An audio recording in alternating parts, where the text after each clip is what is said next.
Je suis vraiment très heureux de vous accueillir ici à l'Université de Valenciennes pour cette 3e édition de la semaine de sensibilisation des jeunes à l'entrepreneuriat au féminin qui se tient cette année, donc du 9 au 15 mars.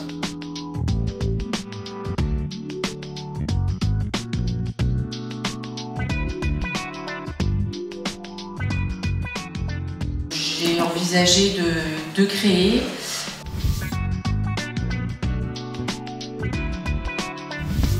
tout en restant dans le même domaine de compétences, le service.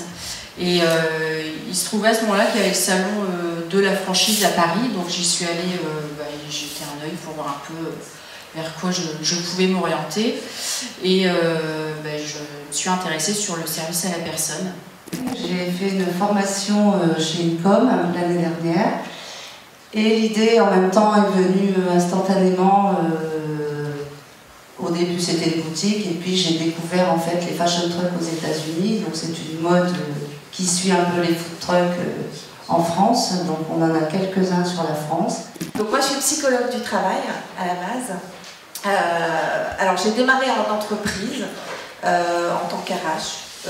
Et très vite, au bout de 2 ans, j'ai senti que le côté entreprise me convenait pas complètement, parce que c'était trop structuré, on manquait un petit peu d'autonomie et d'initiative, donc je suis partie très vite en cabinet conseil en ressources humaines.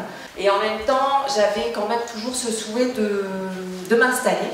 Donc en fait, j'ai fait un bilan de compétences en 2012. Et donc l'aspect criminologie est revenu très vite, parce qu'en fait c'est vraiment quelque chose qui m'intéresse depuis très longtemps, depuis une vingtaine d'années. J'ai été comme tout le monde, salariée, j'ai été responsable de zone export pendant 10 ans. Ça m'a beaucoup plu, j'ai beaucoup voyagé, c'était passionnant, mais il me manquait la partie création, il me manquait l'indépendance. La nouvelle direction n'avait plus de politique qui me convenait, et puis j'avais un fort besoin d'indépendance et de faire les choses à ma façon, de gérer une entreprise et de gérer des personnes comme moi j'entendais. J'ai décidé de reprendre une formation en tant que salariée. J'avais cotisé au DIF, donc j'ai voulu intégrer une formation pour être styliste, et puis après je me suis dit, après tout, il y en a qui font ça très très bien, surtout sur l'île, donc pourquoi pas les faire travailler. Voilà. On n'arrive pas à décoller du chiffre à peu près de 30% des créations faites par des femmes. Ça veut dire aussi qu'il y a 70% des entreprises créées par des hommes. Ça veut donc dire que si plus de femmes créent, est-ce qu'il y aura compétition? Est-ce qu'il y aura concurrence avec les créations des hommes? Il va falloir essayer d'équilibrer un petit peu ces mentalités qui sont du coup aujourd'hui un peu ancrées et qui peuvent se changer. Alors, les chiffres en sont la preuve d'ailleurs. Enfin, c'est une question de motivation.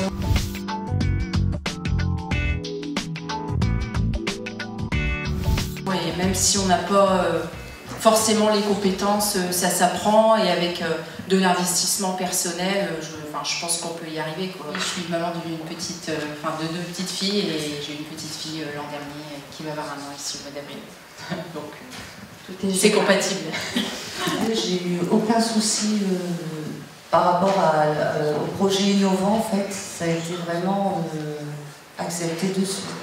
J'ai fait les études de marché, la démarche, parce qu'en fait, j'y connaissais rien en commerce, je le dis tout de suite. J'ai beaucoup réseauté tout en étant en poste, tout en continuant à travailler. J'ai rencontré beaucoup de professionnels du milieu.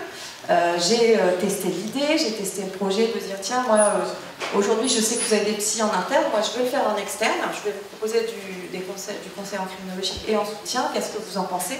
Et donc j'ai pris à peu près 1 an et demi pour travailler cet aspect-là, donc c'est pas tout seul. C'est vrai qu'on peut avoir une idée révolutionnaire qui va être très bonne, très intéressante, ou un projet de niche. Il faut savoir qu'il faut être patient et qu'il faut vraiment le travailler, et que le réseau est très très très important. Et puis il faut aussi savoir se diversifier, parfois ne pas toujours faire ce qu'on veut tout de suite. C'est très important quand vous voulez être chef d'entreprise de travailler votre réseau. Et on a tous un réseau. On ne sait pas, on ne l'utilise pas beaucoup, mais on en a tous un. Donc il faut déjà commencer par les gens qui vous entourent. Et vous vous apercevrez vite que vous avez un réseau qui peut être exploité et exploitable pour une entreprise. J'ai pas eu besoin de me battre parce que j'étais une femme, clairement. ça, j'ai ressenti... j'ai fait intervenir le fonds de garantie Initiative Femmes quand même, à 70% sur l'empreinte globale. Mais effectivement, j'ai eu à me battre pour défendre une idée, un projet qui n'existe pas encore.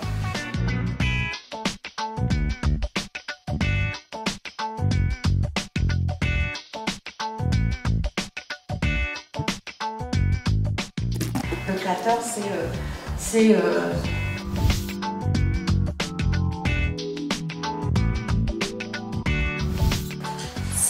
être impliqué, ne pas avoir peur d'aller vers les autres, incarner son projet. Donc il y a une vraie posture.